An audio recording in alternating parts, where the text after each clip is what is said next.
I don't know really why they came here. And then they shut the whole city down. So it's like they just came here to meet in a space. They could have met in Washington. The stories that are out there, of course, are things about how, Pittsburgh is such a great city. It has not suffered the same economic, downfalls that other cities and the rest of the country has had, for that matter, and how, look at what happened with the steel industry in the 70s and how they've, been able to reinvent themselves. Mm-hmm. But I think that what often gets overlooked is that part of the reason that the cost of living in Pittsburgh is as low as it is, part of the reason that it's as comfortable a size of a city, so to speak, with the people, is because there was a huge mass exodus when the collapse happened. It's why there are so many vacant storefronts and so many buildings that are available for rent, for lease, and why the cost of living is so low, because not everybody could find a job here in the 70s who had been employed by the steel industry. Years ago, when the mills were running, this was known as the Steel City, and it was known as a smoky city. And unfortunately, people that don't come here have that in their mind, what Pittsburgh used to be like. And as you know now, it's not like that anymore. Now, possibly, because of the G20 summit, maybe industry and companies move to the city of Pittsburgh or decide to work with companies that are here in the city of Pittsburgh. So I think the benefits outweigh any of the negatives that you hear out there. No one came in and helped the steel workers that went away. I mean, at the margin, we certainly tried to retrain them.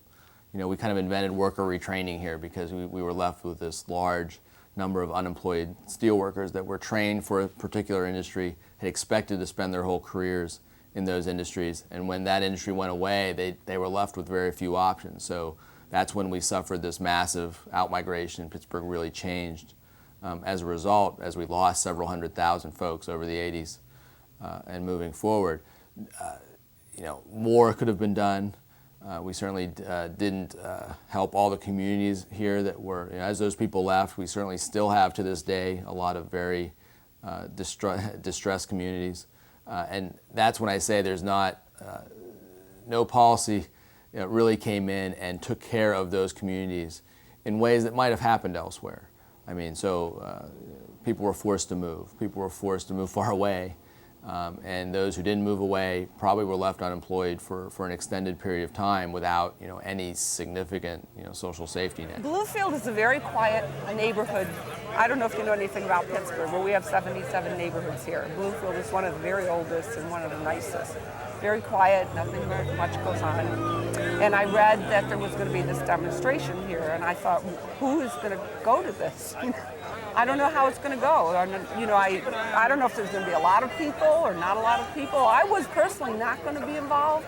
And then they started saying, they weren't going to get permits. And I said, well, now we have to go. Our message going door to door is, we're your coworkers, we're your neighbors, we're your friends. We're trying to defend our communities from the attack that the G20 represents. The G20's policies have already, the free trade policies promoted by the World Bank and the IMF, for instance, which will be in attendance, have already decimated Pittsburgh. We don't want that to happen again. So we're here to protect our communities, and they're your communities too. What about the concerns about violence? Concerns about violence. I feel like there's been a fixation in the media on violence, which will lead to justifying in advance the police brutality that's being prepared for us. The G20 for us is violence. I mean, I think it's so appropriate that we're in Pittsburgh because we're about to have a gathering of global pirates. The G20, the Gangster 20, these are the 20 nations that ultimately dictate the fates of 7 billion people on this earth.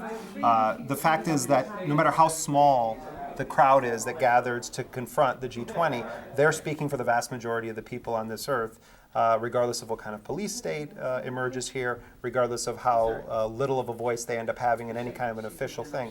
The fact is that for the past 10 years, there's been a very vibrant anti-corporate globalization movement, not an anti-globalization movement. We're all about globalization. But an anti-corporate globalization movement that has largely been driven by the global south. And so what we're seeing here is the necessary outcry and passionate call for policies that are not based on exploitation, standing against economic neoliberalism that unfortunately is continuing unabated under Obama. And the fact is that you have these client states that gather and huddle around the United States and take their direction in this global conquest to exploit working people and poor people around the world. So, people that come to these protests, and I've gone to them often, are those that are standing up for what the vast majority of people in the world agree on, and that is that these economic policies and military policies need to be confronted and need to stop. Tear it down! Capitalism! Tear it down! Racism! Tear it down! Patriarchy! Tear it down! War machine! Tear it down! Entonces, esta es una realidad que estamos viviendo y que, bueno, en estos eventos hemos estado expresando nuestro deseo y nuestra exigencia que las cosas deben cambiar y que los gobiernos que se reúnen en Pittsburgh tienen que reconsiderar esta política neoliberal que se viene aplicando y tiene que invertirse en seguridad, en educación, en empleos en los distintos países. You know, the G20 is meeting here, and it seems like their big focus is on climate change and on the economic crisis. You know, those are like the two things that they're saying is why they need to come to Pittsburgh to have this meeting.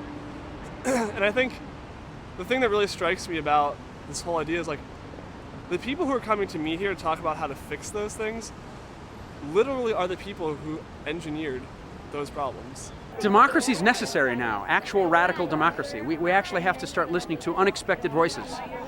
I'm looking around at the people who are protesting, and I think if we let them all loose on Pittsburgh to do their will for as long as they wanted, they couldn't do $10,000 worth of damage to the city. So it seems like a pretty obnoxious expenditure, and it's really more a show of police power to me than it is an actual attempt to control illegal activity. You know, the police force they have here is worthy of an Al-Qaeda raid, and, you know, fortunately, Al-Qaeda has not taken up the invitation to be here. But it's almost inexplicable when you think that they're training this on mostly a bunch of peaceful demonstrators.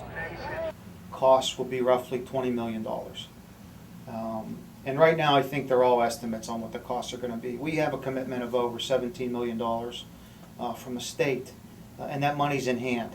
We introduced ordinances and passed them and accepted the money from the state. If there is a gap, once it's over with, I mean, that's something we're going to have to deal with financially.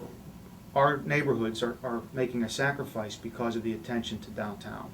And I've received calls here every day that our neighborhoods aren't being taken care of or looked after like they used to, because all of our resources are thrown into the downtown Oakland, Southside area in preparation of the G20 summit. Those of us who want to be breathing in 50 years have a slightly different agenda than next quarter's profit.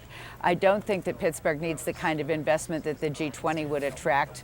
I think that we rose from the ashes quite a few decades ago, actually, and are moving on a very sustainable and interesting path.